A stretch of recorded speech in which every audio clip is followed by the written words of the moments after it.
And so our fights go on, and I'm not going to bore you with all the details of each one of them. But one of the main things that came out of this was we had a conference in Baton Rouge in November of '05. And we brought together people, your average citizens, our members, and people from the planning communities, planners, architects, to talk about what was possible, what wasn't possible. This plan that was put together by the mayor and the Bring Back New Orleans Commission did not, it was basically about excluding our people, and we didn't understand all the facts. So we decided to get planners, people who understood exactly what the facts were, together with residents so they can ask those questions. The thing that came out of this planning process was that a lot of our residents understood that the Lower Ninth Ward and other neighborhoods, well, the Lower Ninth Ward is not the Lower Ninth Ward because it's low, it's the Lower Ninth Ward because it's below, it's going downriver. The actual geographic, you know, a lot of people argue the fact about, you know, should you go back to such a dangerous area, it's prone to flooding. No, it's not. It's prone to ambush. But the bottom line is that the neighborhood, that was one of the things that we found out. There are certain neighborhoods that were not. The reasons that were given inside of their initial plan were not true. A lot of these things were debunked by the planning process that took place with a joint effort with ACORN and our university partners. That was the People's Plan. It was a People's Plan for rebuilding the Ninth.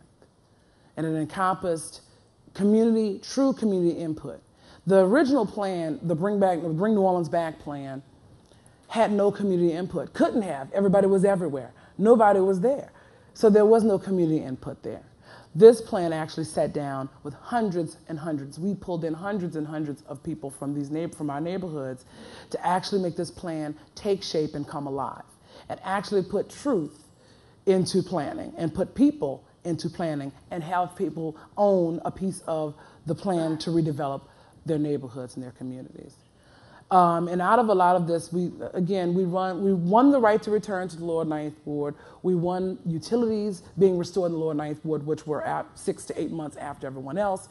And those were battles, again, that ACORN engaged in wholeheartedly and fully, and they provided momentum to move forward on a lot of other programs, and the first of which is this is actually a byproduct of that planning process and our university partnerships.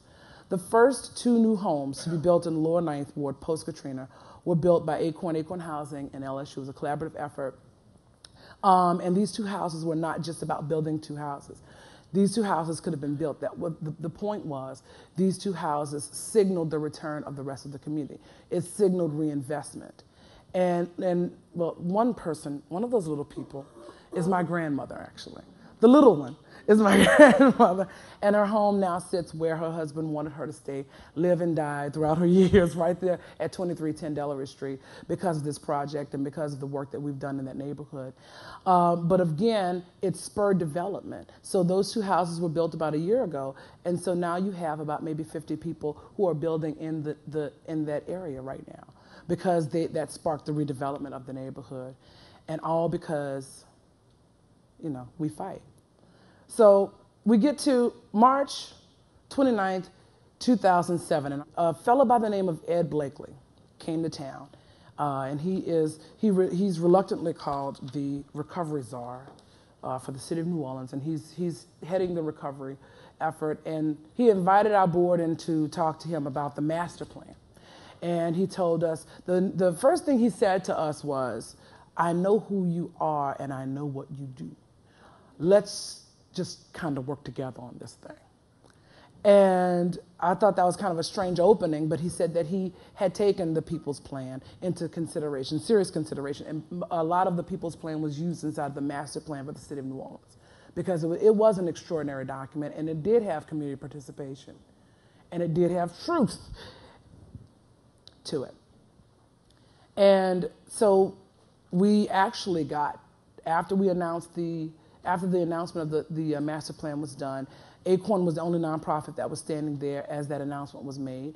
And he announced that $117 million would be allocated to the hardest hit areas, and it would be shared between the Lower Ninth Ward and New Orleans East area. We thought this was a tremendous victory for a neighborhood that just a year and a half before that was written off the map. Now we were getting half of the recovery dollars that were supposed to come into the city for recovery, and we thought that was a tremendous victory for our members and for our neighborhood.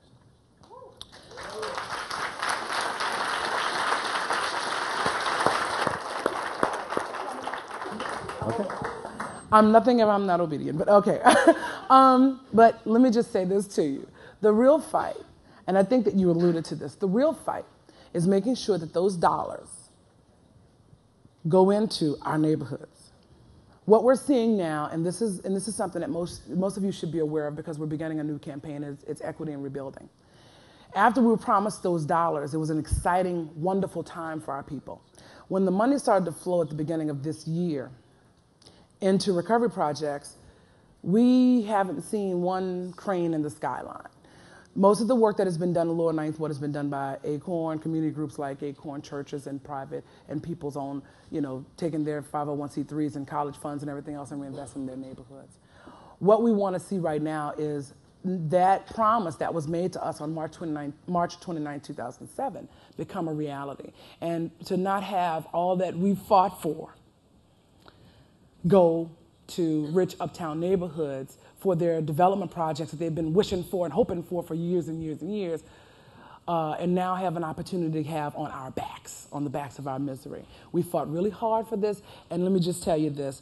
We believe all that, the protests and the chanting and the mantra, the people united will never be defeated, it rings true. We will continue to fight. We will continue to make sure that there's equity in every piece of everything that goes on in the city of New Orleans. ACORN is not going anywhere. We are ready. We have been true to that mantra, and we will forever be true to that mantra. The people united will never be defeated.